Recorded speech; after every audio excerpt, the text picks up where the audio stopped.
Bismillahirrahmanirrahim. Assalamualaikum warahmatullahi wabarakatuh. Alhamdulillahirabbil alamin wa bihi nasta'in wa ala umurid dunya waddin. Assalatu wassalamu ala asyrafil anbiya'i wal mursalin Muhammadin wa ala alihi wa sahbihi ajma'in. Amma ba'du. Fa kaifa halukum jami'an? Insyaallah fi hadzal yaum sanakhudh al-bab al-jadid fil madah an-nahwu lil fasli takhassus wa sanakhudh al-mawdu' an-na'tu. Tayyib, mubasharatan nadkhul.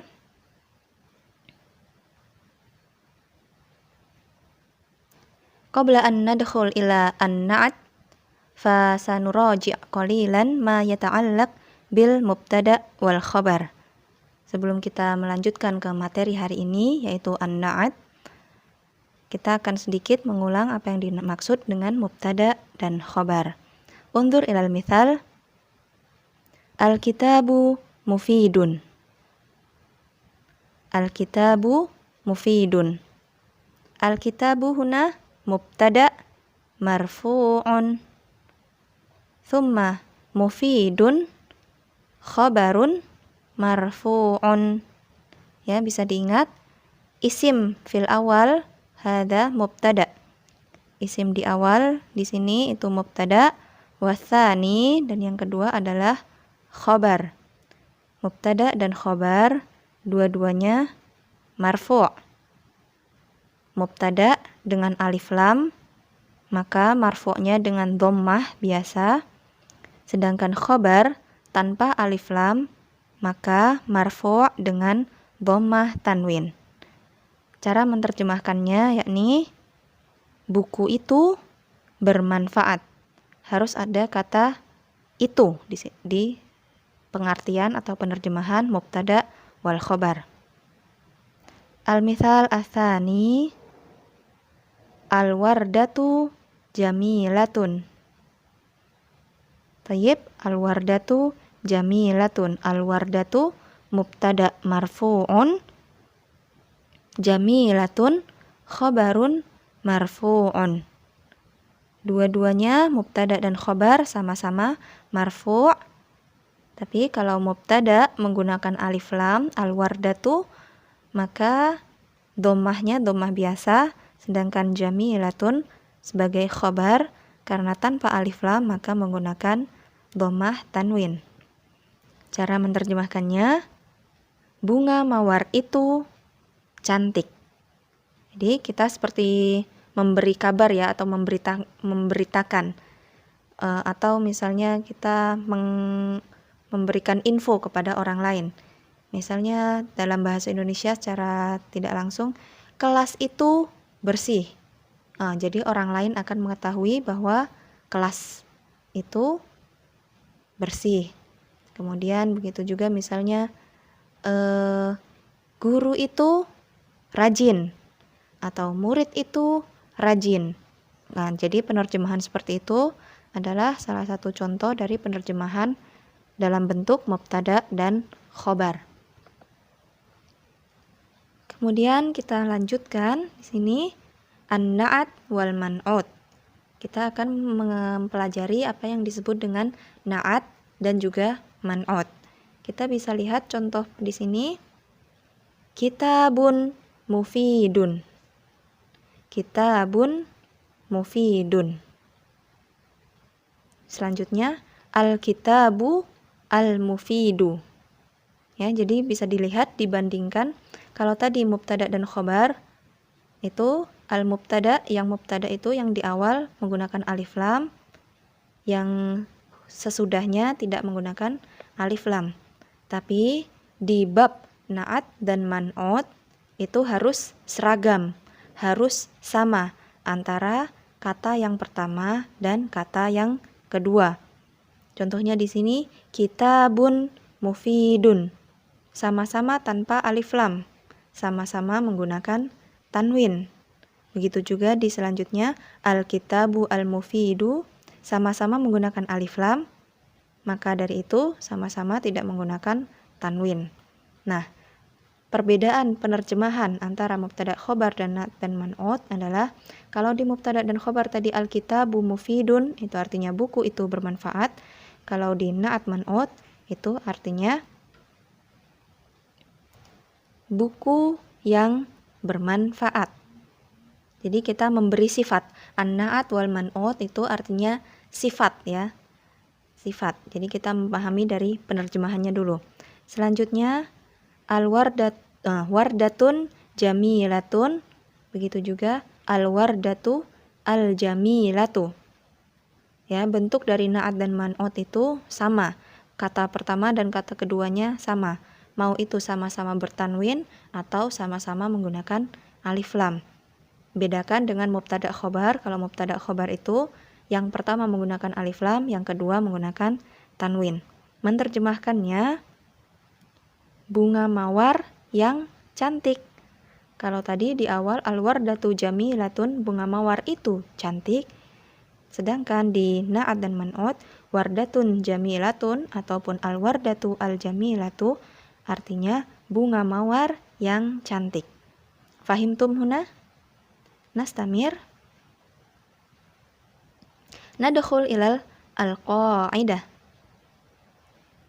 An-na'tu atau na'at lafdzun yadullu ala sifatin fi ismin qablahu. Jadi na'at itu adalah sebuah lafadz, lafdzun di sini ya. Yadullu ala sifah yang menunjukkan sifat. Fi ismin qablahu dari isim atau dari kata qablahu yang sebelumnya.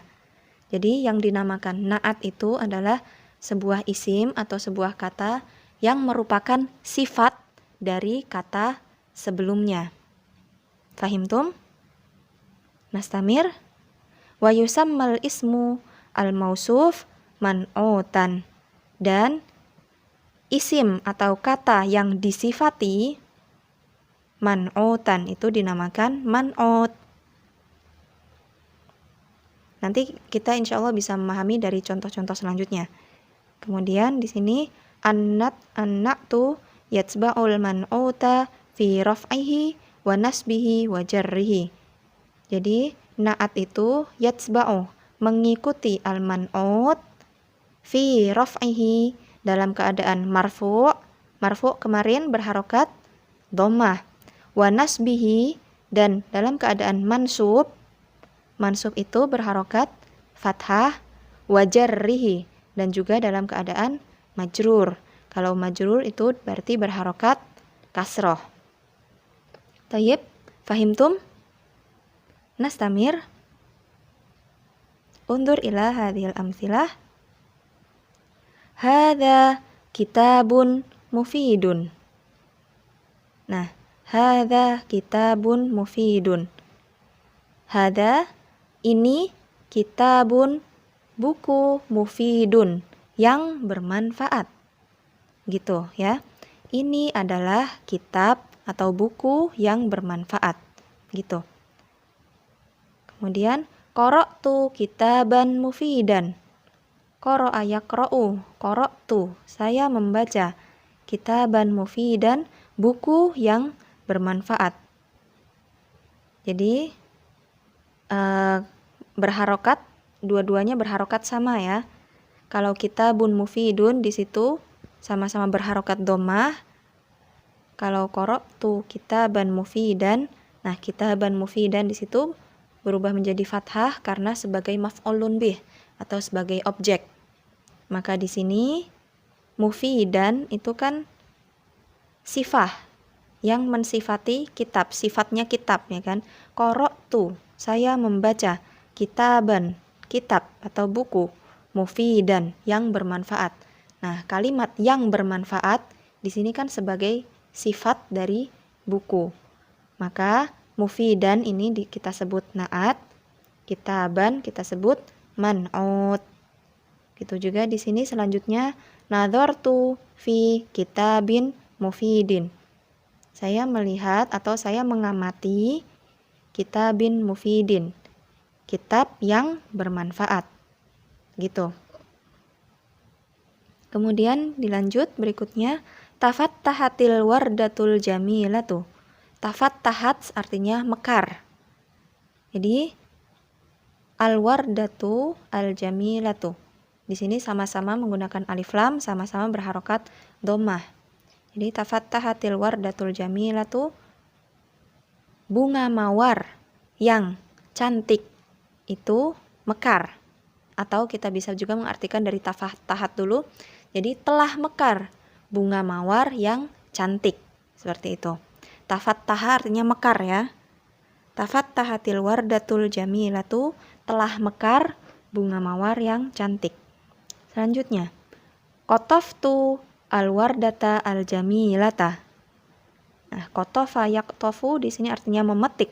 Qataftu, saya memetik al-wardatal jamilata, bunga mawar yang cantik.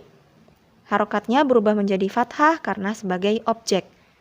Diingat, kalau ada kata yang menjadi objek atau sasaran pekerjaan, maka berharokat fathah. Seperti di kitaban mufidan di sini. Saya membaca. Apa yang dibaca? Kitaban mufidan. Oh, ternyata yang dibaca adalah buku yang bermanfaat. Begitu juga di sini, qataftu al-wardata al-jamilata. Saya memetik. Apa yang dipetik? Oh, al-wardata al-jamilata. Bunga mawar yang cantik. Seperti itu. Kemudian di contoh selanjutnya, nadhartu ilal wardatil jamilati. Nadhartu ila, saya melihat al-wardatil jamilati. Jadi ini kalau contoh yang ketiga dari sebelah kanan dan sebelah kiri, kenapa berharokat kasroh? Kita ingat pada bab jarrul ismi. Karena didahului oleh huruf jar. Huruf jar di sini adalah huruf fi dan juga huruf ila. Maka kata yang terletak sesudah huruf jar berharokat kasroh. Makanya harokatnya menjadi fi kitabin mufidin, sebelah kiri ila al-wardati al-jamilati. Berubah menjadi kasroh ya. Nah, poin yang perlu kita perhatikan di sini, kalimah kitabun mufidun, dua-duanya tanpa alif lam, maka dua-duanya menggunakan tanwin. Begitu juga kitaban mufidan, tanpa alif lam, dua-duanya harus sama persis menggunakan tanwin. Begitu juga kalimat kitabin mufidin, dua-duanya menggunakan tanwin kasroh. Yang sebelah kiri al-wardatul jamilatu, dua-duanya menggunakan alif lam, maka harokah akhirnya tidak boleh bertanwin, jadi harus harokah biasa, dhammah biasa. Gitu juga al-wardatal jamilata. Selanjutnya adalah al-wardati al-jamilati. Jadi kalau di na'at dan ma'ud, kalau kata itu tidak beralif lam, maka harus menggunakan harokat tanwin. Tapi kalau kata tersebut menggunakan alif lam, maka menggunakan harokah biasa. Nah, kita bisa perhatikan di sini. Selanjutnya, hadza kitabun mufidun, dan juga hadza al-kitabu al-mufidu. Diperhatikan ya. Kitabun mufidun tidak menggunakan alif lam, al-kitabu al-mufidu menggunakan alif lam. Jadi di sini kitabun, kata yang sebelah kanan kitabun, dan juga kata yang sebelah kiri al-kitabu, itu posisinya sama ya. Begitu juga mufidun yang sebelah kanan, juga al-mufidu yang sebelah kiri. Dua-dua kata yang ini sama posisinya. Kita lihat mufidun dan al-mufidu kita sebut sebagai an-na'tu atau sebagai sifah. Karena di sini sebagai sifat dari bukunya. Ya kan? Buku yang bermanfaat. Nah, yang bermanfaat, kalimat atau kata yang bermanfaat itu merupakan sifah atau na'at dari buku. Jadi, dari sini kita tahu bahwa kitabun, juga kalimah al-kitabu, itu adalah al-man'ut atau al-mausuf, kata yang disifati. Jadi, kalau sifatnya itu namanya an-na'tu atau na'at, nah, kata yang disifati itu namanya man'ut atau al-mausuf. Jadi kalau dalam bahasa Indonesia kita menyebutkan mungkin tas yang merah. Nah, sifatnya apa? Sifatnya kan yang merah, yang berwarna merah, yang disifati tas. Maka dari itu, yang berwarna merah itu kita sebut dalam bahasa Arab itu na'at atau as-sifah. Sedangkan tas, kata tas itu tadi merupakan kata yang disifati dalam bahasa Arab kita sebut sebagai al-man'ut atau al-mausuf. Ilahuna fahimtum? Tayyib. Silahkan diulang video ini dari awal bila memang masih ada penjelasan yang terlewat. Bila sudah dan masih ada yang belum difahami, tafadhol is'aluni. Kalian bisa tanya langsung ke Ana, ke Ustadzah. Silakan hubungi Ana langsung. Tayyib. Barakallahu fikum jami'an. Alhamdulillahirabbil alamin. Laqad intahaina min hadzal dars. Syukron katsiran ala husni ihtimamikum. Wal akhir, tsumma assalamualaikum warahmatullahi wabarakatuh.